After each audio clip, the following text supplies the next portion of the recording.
A legal storm is brewing in the heart of the Yukon. Tony Beets, the legendary Viking of gold mining, faces serious legal trouble. But what triggered this clash? Was it just about land or something much deeper? Join us as we explore the high-stakes rivalry between Tony Beets and Parker Schnabel that led to this intense showdown. So, without further ado, let's dive into the drama that has everyone talking. Tony Beets and Parker Schnabel, two of the most determined miners in the Klondike, have long been the faces of Gold Rush. Their rivalry isn't just about ounces of gold, it's a battle of wits, styles, and mindsets. Parker, the young prodigy, is known for his risk-taking, innovative approach.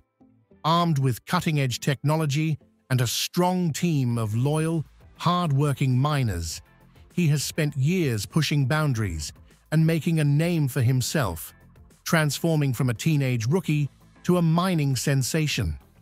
Meanwhile, Tony, the seasoned Viking of the Klondike, stands as the epitome of grit and traditional mining expertise. His style may be old school, but it's effective, built on decades of know-how, back-breaking effort, and a rugged confidence in his methods and his crew.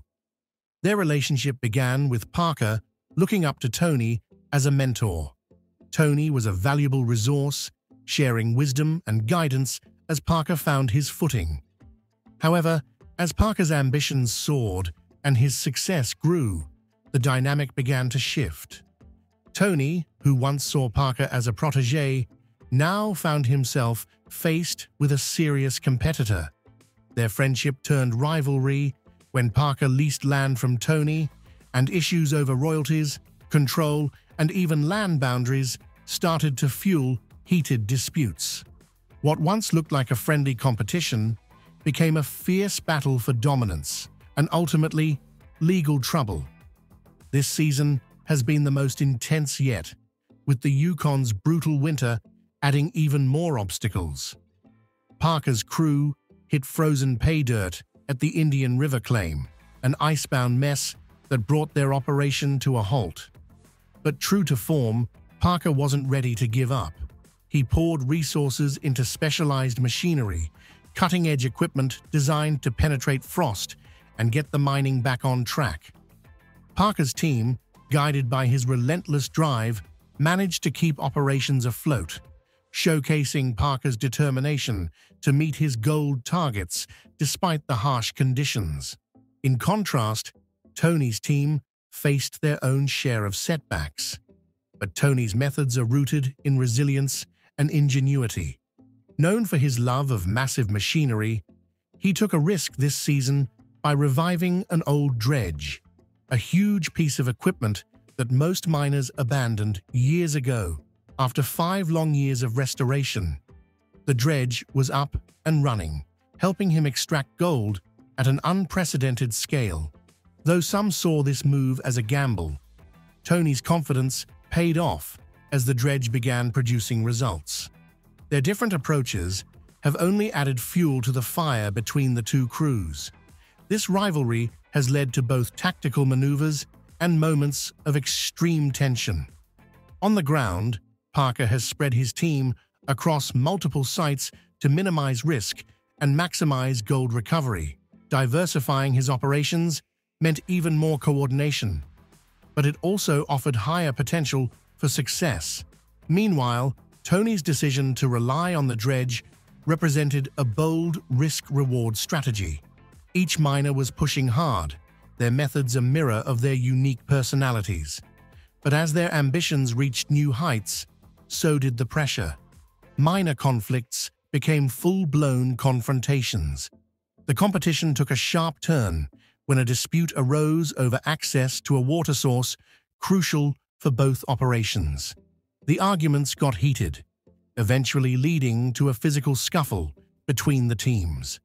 This was a moment when the intensity of gold mining and the rivalry between Parker and Tony spilled over, causing a ripple effect that escalated the situation. When authorities intervened, things took a dramatic turn. Tony Beets found himself facing legal trouble.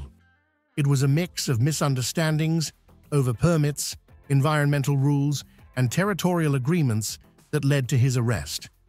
The tension between Parker and Tony had finally reached a breaking point. For Tony, the arrest was a heavy blow, forcing him to navigate legal procedures while trying to keep his mining operations afloat. The arrest also spotlighted the reality of mining regulations. In the pursuit of gold, even small missteps in legal boundaries can result in serious consequences. The Klondike is not just a land of gold. It's an environment with laws and protections, and the authorities use this moment to remind the miners of their responsibilities.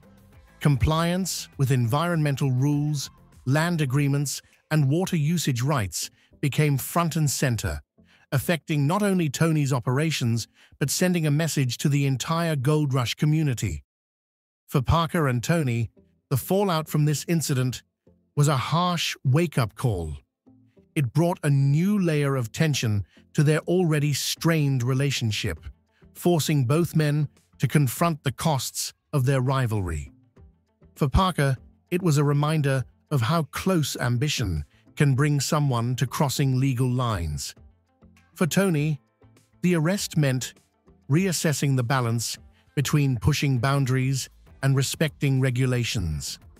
The challenges they faced were no longer just about mining or gold yields. They were about the reputations they had built, the crews who depended on them, and the lines they were willing to cross.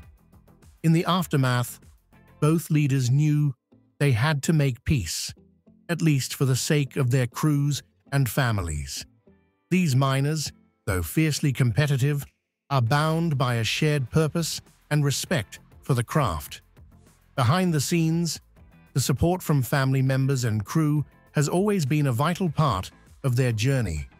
Whether it's Tony's wife Minnie, helping with repairs, or Parker receiving advice from his grandfather, these moments of family support have anchored them through seasons of relentless challenges.